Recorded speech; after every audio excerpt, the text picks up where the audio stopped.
नमस्कार दोस्तों, India speaks daily में आपका बहुत स्वागत है।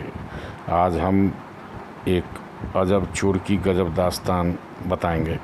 यह चोर पेशे से प्रोफेशनल तो नहीं है, लेकिन इसने चोरी की एक बड़ी वारदात को अंजाम दिया। चोरी हुई देश की राजधानी दिल्ली के फर्श बाज़ार थाना अंतर्गत विश्वास नगर के यूनियन बैंक ऑफ इंडिया में, और चोरी की रकम थी 55 लाख रुपए। वैसे जिसने इस वारदात को अंजाम दिया वह घटना के एक दिन बाद ही पकड़ लिया गया। उसके साथ उसका साथी भी पकड़ा गया। लेकिन मज़ेदार बात यह है कि जो व्यक्ति चोरी को अंजाम दिया, बैंक ने उसी को टूटी हुई दीवार की मरम्मत के लिए बुलाया। इस शातिर शख्स ने अपनी ही काटी हुई दीवार की मरम्मत की और फिर बैरंग वापस आ गया।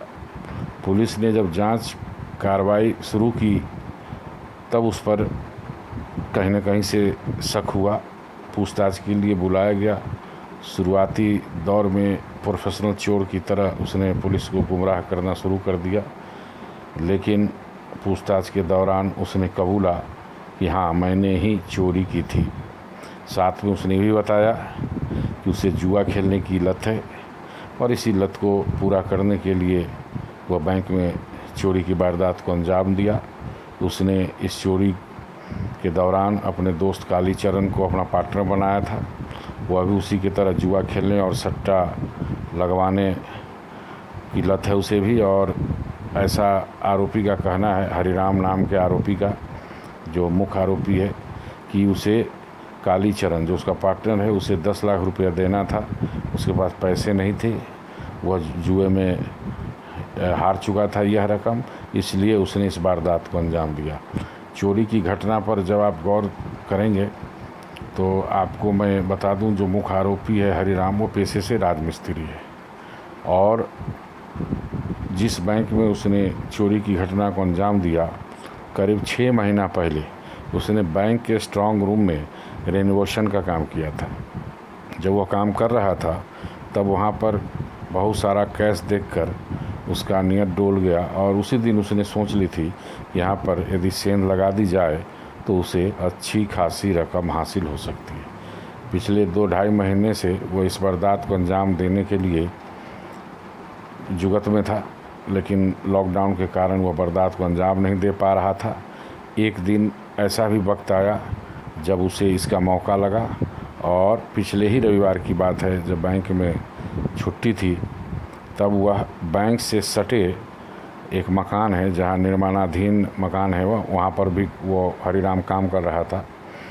और उस मकान में आने जाने की एंट्री उसे पता थी, कोई दरवाज़ा वगैरह लगा भी नहीं था। वो अपने दोस्त के साथ पहुंचा और जिस स्ट्रांग रूम से सटा हुआ उस निर्माणाधीन मकान का दीवार था उसको काटा और बैंक के भीतर स्ट्रांग रूम में घुसकर 55 लाख रुपए उड़ा लिए थे।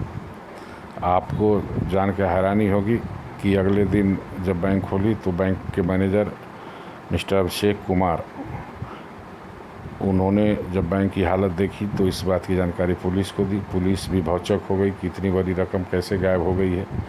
आनन फानन में जिले के स्पेशल स्टाफ और एटीएस को भी लगाया गया।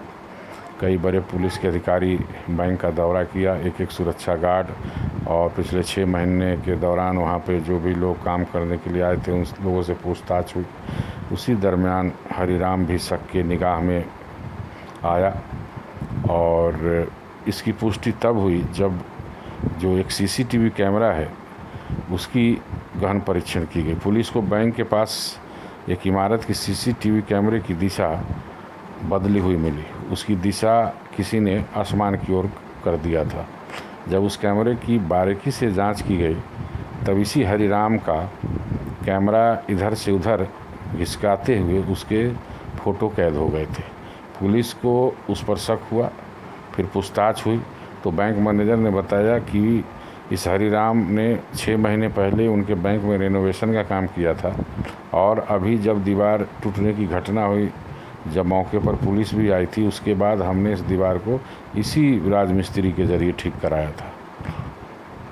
शुरुआती दौर में तो हरिराम ने पुलिस को बेवकूफ़ बनाने के लिए पूरे प्रयास किए, लेकिन सख्ती बरतने पर वो टूट गया और बताया कि उसने ही अपने दोस्त के साथ चोरी की घटना को अंजाम दिया। कुल 55 लाख रुपए में से 54.5 लाख रुपया मिल गया। 50,000 इन दोनों ने भिन्न भिन्न कार्यों में खर्च कर दिए थे। सबसे बड़ी बात यह है कि हरिराम की योजना इस पैसे को लेकर दिल्ली छोड़ना था और वह चाह रहा था कि जब वह पैसे लेकर अपने गांव की तरफ चला जाएगा तो शायद पुलिस उस तक नहीं पहुंच पाएगी, लेकिन उसकी योजना धरी की धरी रह गई, क्योंकि पुलिस ने उसे समय रहते दबोच लिया। इस घटना से यह सीख मिलती है कि कोई व्यक्ति जिसको आप अपने घर में रेनोवेशन के लिए बुलाते हैं और आपको ऐसा लगता है कि इसका हमने कोई वेरिफिकेशन नहीं करा रखा है